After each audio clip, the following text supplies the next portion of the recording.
I think about this question a lot actually because to my knowledge, the only time I've ever really been heartbroken about a cast not liking each other was on Mythbusters. But in my defense, the only reason for that is because Mythbusters is kind of like a reality show in a sense because they're real people, they're not just characters.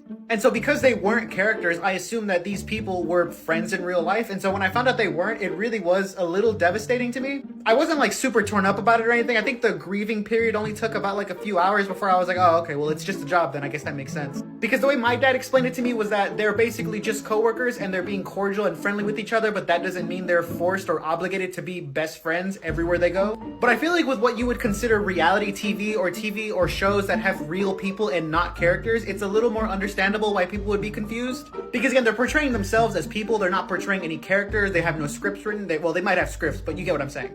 Jamie and Adam are both real life people and both relatively act the same way they do on screen, they're just not as friendly in real life. But like I said, I think with reality TV, you could get a bit of a pass for assuming the people would be friends or be friendly in real life. But then when you have something like The Office, that's where it starts to get a little confusing to me because these are characters, these are not real people. Like, I don't think anyone really expected John Krasinski or Steve Carell to act the exact same way Jim or Michael do. And so for me, when it comes to TV that is legitimately fictional, like all of it is fiction, these are characters, it doesn't really matter to me whether or not the cast like each other. Would it be kind of cool to see some behind the scenes stuff where they're all hanging out as friends? Yeah, sure, I guess. But I don't watch The Office for John Krasinski or Steve Carell, I watch it for Jim Halpert or Michael Scott. And I think there is a pretty big difference between that and Mythbusters because I actually do watch Mythbusters for Adam and Jamie.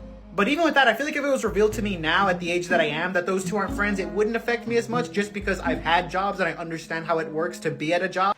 But let me know if it would bother you to find out the cast of your favorite show hated each other. Or just straight up weren't friends in real life.